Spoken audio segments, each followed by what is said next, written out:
D'abord, la distribution alimentaire se poursuit, mais les façons de procéder ont été modifiées là, pour réduire les risques de propagation du virus. Pouvez-vous nous expliquer un peu comment ça fonctionne? Oui, donc comme vous venez de le mentionner, le dépannage alimentaire du jeudi est maintenu, mais il y a certaines procédures de sécurité qu'il faut tenir en compte.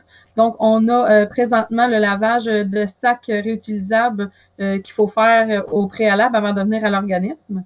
Les gens sont cédulés aux 15 minutes, il y en a 9, sont par groupe de 9. Puis, à tour de rôle, on garde un 2 mètres de distance entre chaque personne ou on attend dans notre véhicule. Quand on entre à l'organisme, c'est lavage de main obligatoire. Ensuite, là, on dépose les sacs réutilisables. C'est les bénévoles là, qui mettent vraiment tout là, dans les sacs pour que les gens puissent repartir après ça avec leur dépannage alimentaire. J'imagine qu'il y a eu un peu des petits ajustements au départ, mais que là, les gens commencent à être habitués à cette nouvelle façon de fonctionner. Oui, là, ça va de mieux en mieux. Le roulement se fait bien. Les gens ont compris qu'il fallait vraiment qu'ils se présentent à l'heure précise que je leur ai donnée quand ils m'ont téléphoné pour avoir un rendez-vous pour le dépannage alimentaire. Là, ce qui est nouveau à partir de jeudi, le 9 avril, c'est que ça va se faire directement à la friperie, dans la nouvelle section où il y avait l'ancienne assurance automobile. On va faire rentrer les gens par là pour vraiment maintenir une plus grande distance entre nos bénéficiaires. Puis aussi, là, la distribution se fasse mieux là, avec les membres aussi. Là. Et il y a aussi un service de livraison les jeudis qui est disponible. Oui, le service de livraison est disponible, mais il est disponible seulement pour les personnes qui ont 70 ans et plus, qui sont soit en confinement dû au coronavirus ou qui ont des difficultés là, au niveau des problèmes respiratoires. Et vous avez pris la décision là, de fermer votre boîte de dons là, pour une durée indéterminée en raison de la crise? Oui, les boîtes de dons à l'extérieur sont fermées et on ne prend aucun don non plus quand on est ouvert les jeudis à l'intérieur. Donc, ce qu'on demande aux gens, c'est vraiment gardez-les pour le moment. Puis, quand que les magasins vont réouvrir, que le système de cueillette et livraison va être mis en place, on va pouvoir aller les chercher. Il semblerait qu'il n'y a pas tout le monde qui a compris la consigne. Ça occasionne des problèmes au niveau de la propreté de votre stationnement? Oui, le stationnement est, si je pourrais dire, saccagé à toutes les fins de semaine. Donc, encore en fin de semaine, là, il y a encore plein de personnes qui ont mis les choses en dehors des bacs, qui ont même ouvert le bac de EBI. Donc là, le stationnement est vraiment sale. Donc, on leur demande vraiment de faire preuve de civisme, puis de lâcher les conteneurs, dans un sens, on peut dire ça comme ça, de vraiment laisser l'endroit propre parce qu'on offre juste le service de dépannage alimentaire. Donc, on leur demande vraiment d'être civilisés et de faire attention à l'organisme qui est encore maintenu là, pendant la crise. Il y a un service d'appel d'amitié qui est en place?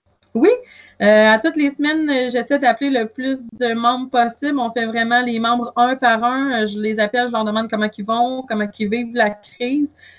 S'ils veulent discuter de tout et de rien aussi, j'essaie de leur donner des pistes d'intervention pour qu'ils puissent...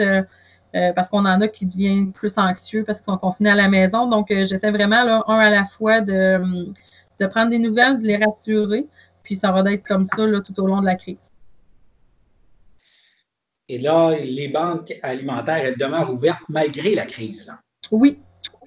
Jusqu'à nouvel ordre, là, présentement, là, toutes les banques alimentaires, vu qu'on est un service essentiel, demeurent ouvertes. Donc, si vous voulez un aide alimentaire qui n'est pas sur notre territoire à nous, ça va être de vous référer là, vraiment dans votre MRC, dans votre ville.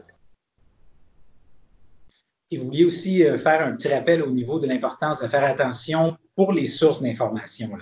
Oui, parce que c'est très anxiogène. Le coronavirus nous fait vivre de l'anxiété. Ce qui est important, c'est de vraiment se fier au gouvernement du Canada et du gouvernement du Québec pour le site, pour les informations, parce que plein de choses circulent. Il y a plein d'informations qui sont données à gauche et à droite. Donc, vraiment, pour limiter le stress, l'anxiété, ce serait de prendre vraiment les informations qui viennent du gouvernement du Canada et du Québec.